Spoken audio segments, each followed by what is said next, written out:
think this is 200 pounds of boost. Yeah, I think this is right around 200 pounds of boost. Isn't that crazy? These sleeves, even being a 1/4 inch thick, still move around and distort while you're honing it. There is no block around here. This is all open area, water all the way around here. Seals at the bottom, clamps in at the top. This is your typical SMX sleeve. That's crazy.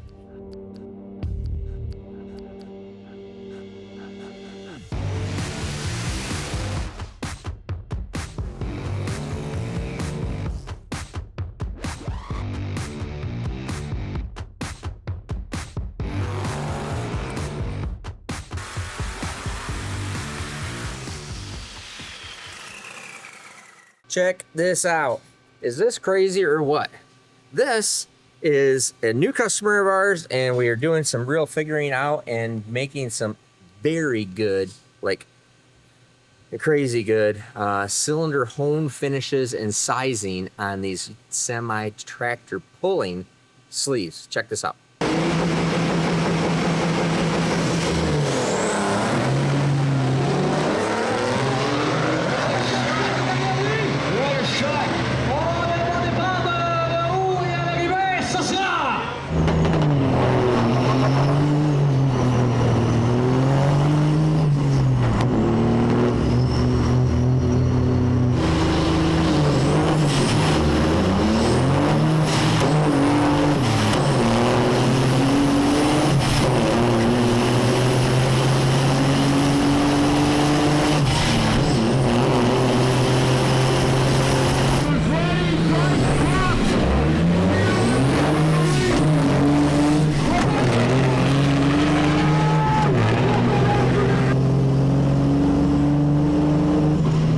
Before you even get started, the size of this is amazing, and I'm even very amazed that the hone is able to hone this long a cylinder. I mean, it's crazy. I'm super happy with the hone, everything that's going on.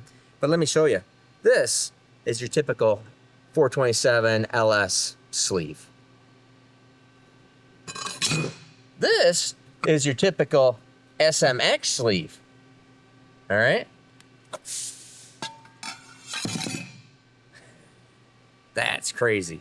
This thing is absolutely huge. 400 bore. So almost a 5.5 inch bore. Overall length of the sleeve, 11 inches. So we're hired to fix these sleeves. So we got the sleeves from the company. They were already finished, surface finish, raw. Bore size was a little all over the place, not round. So we have spent now almost 40 hours honing 1, 2, 3, 4, 5, 6, 7, 8, 9, 10 sleeves. Now 4 of these are spares, and all doing this on the test sleeve.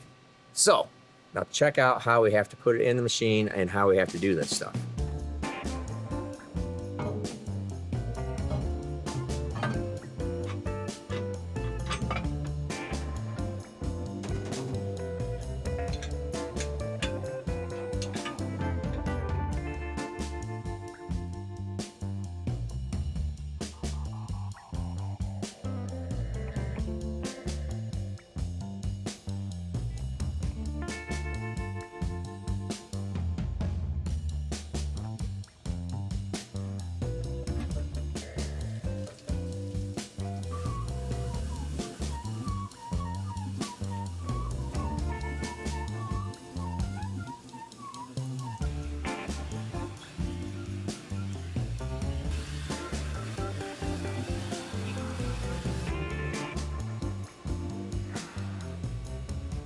All right, so you can see here, the customer first sent us this fixture, which was just this plate and this plate. Then we made this sleeve adapter plate, I guess we'll call it, to support the middle. But it is fascinating of what is going on here. What do you think is happening of when we clamp this all together? What do you think it's doing? I mean, that's just like, you got this super thick, heavy duty sleeve, and we're just holding it down. I mean, we got to hold it in the machine somehow, right? So it sits down here, clamps up here, just kind of squeezes it together. What do you think's going on?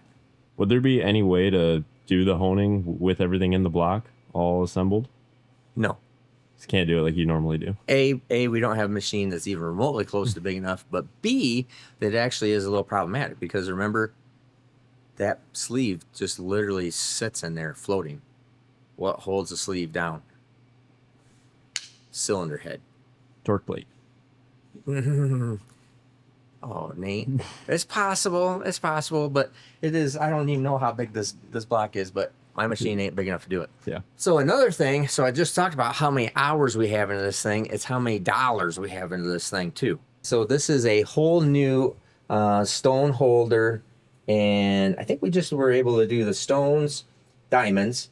So I had to get plateau diamonds and had to get the rougher diamonds and figure out which rougher diamonds it is that makes the right pattern. So long story short, at $3,500 worth of tooling just to go that big and just to try to, as we're trying to hit the target number to make these things as best as humanly possible. That's the kind of stuff it takes to do it. Now keep in mind how this kind of engine, these great big cat engines work, is that this sleeve right here is a complete wet drop-in sleeve. O-ring down here on the bottom. So they will change these sleeves. You literally could rebuild those big cat engines on the side of the road, and you would just reach in, grab this sleeve, pull it out of the block. Over glorified. Okay, it's probably not this simple. Grab a new sleeve. It goes in the block. Done. Okay.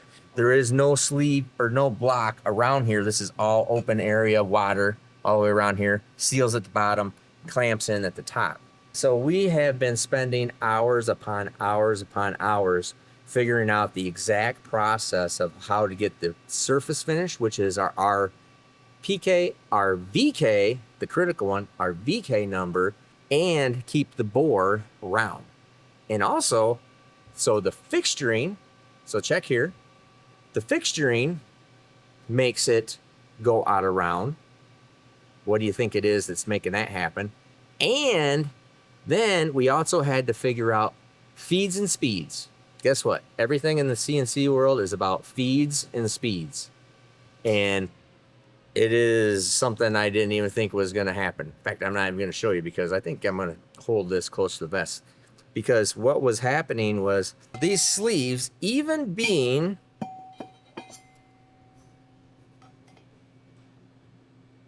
a 1/4 inch thick, still move around and distort while you're honing it. Which I think is what the problem was from the manufacturer of what had happened there. So let's go back over to the hone and show you some stuff here.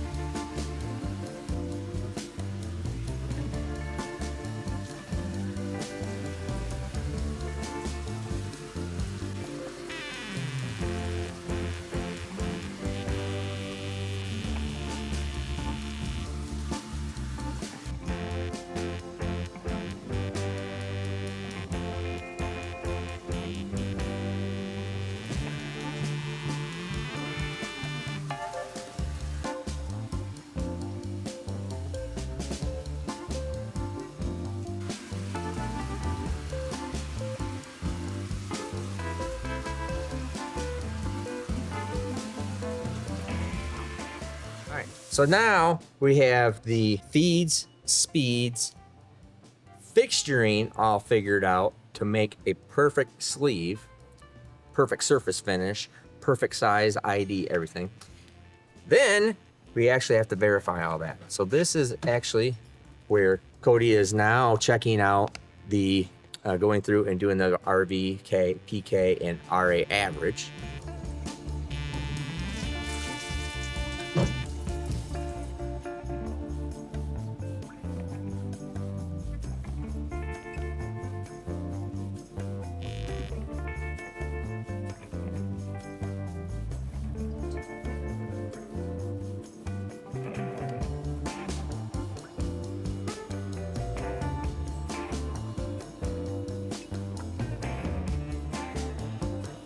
Beautiful. He's gonna be happy with that.